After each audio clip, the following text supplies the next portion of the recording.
Whether you can name every sail and rope in the rigging of this ship, or you barely have your sea legs, you've never sailed waters like these before.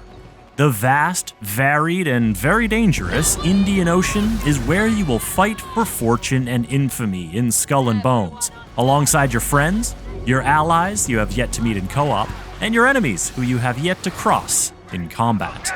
Every element of this expansive pirate fantasy has been crafted with care and creativity by Ubisoft teams around the world, and led by Ubisoft Singapore, who has captained the ship with a few guiding principles to ensure Skull and Bones is ready for you to take the helm.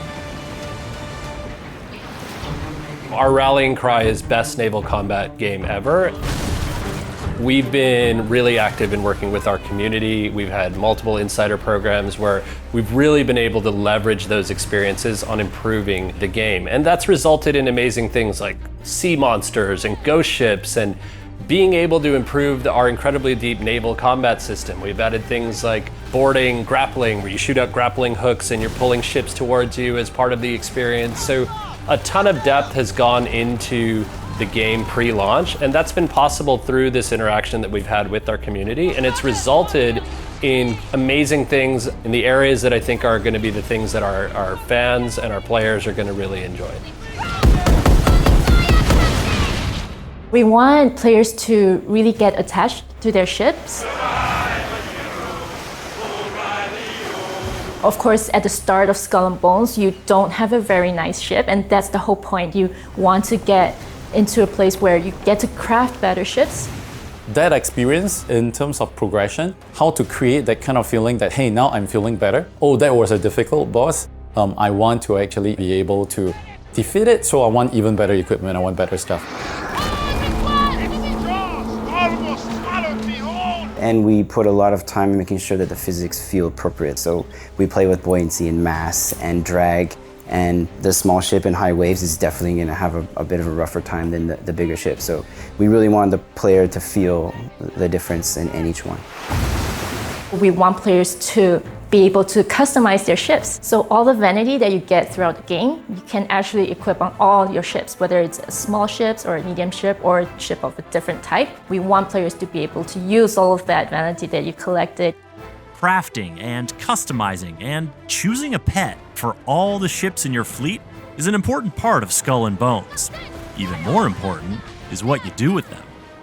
There's not one way to play Skull and Bones. You can go down the golden path of progression and follow that, or you can be a pirate and break the rules and go, craft your own adventure and then team up with your friends, or call for help in a situation and then make new friends in a group. That was a philosophy that we took into designing our contracts, all of our experiences, that co-op really needs to be at the heart of the gameplay experience. And you have to think about that from a development perspective of how are you designing contracts, who gets to complete a contract, how we're distributing loot. We put a lot of effort to make sure that it's easy for you to play contracts together, and I think that's a big improvement that we pushed really hard for, because we want players to be able to enjoy the whole game with your friends. We need to make sure that all players see the same waves. Our position of our waves in our water tech is deterministic, meaning it's always going to be in the same place at every moment in that server for everyone. We always know that, because we need to make sure there's no frustration. That would really not be good for a multiplayer game. We really wanted to push the way the environment interacts. We want the wind to create sprays, and we want particles coming off of shore waves, and Flores, our VFX artist, added bioluminescence to the water. And it looks the same during the day, but at night you get the glow.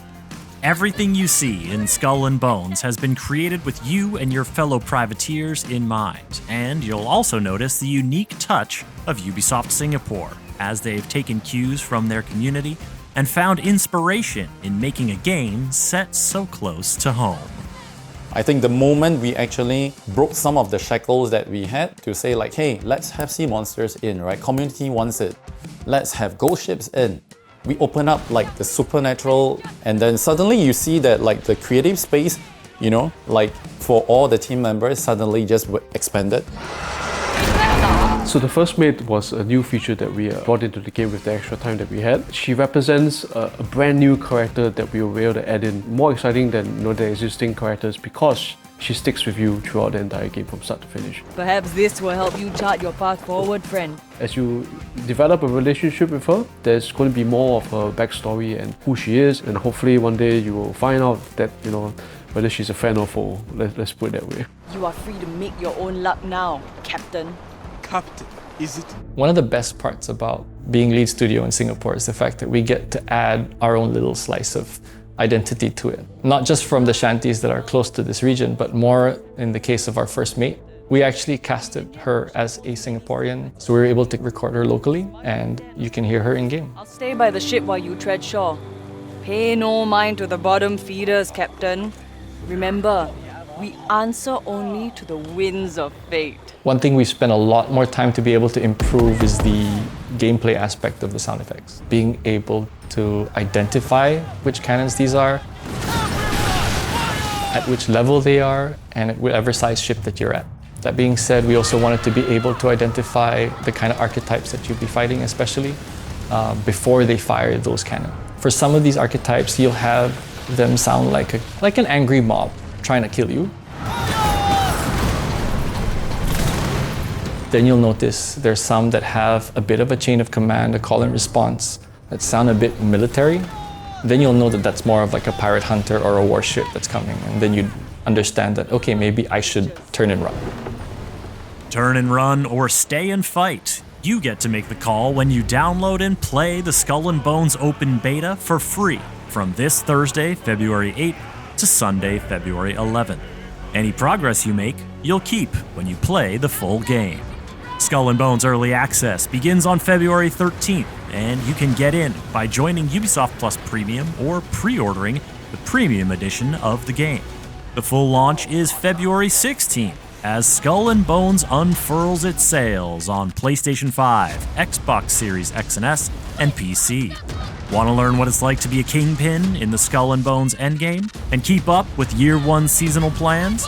Subscribe to this YouTube channel and visit us at news.ubisoft.com.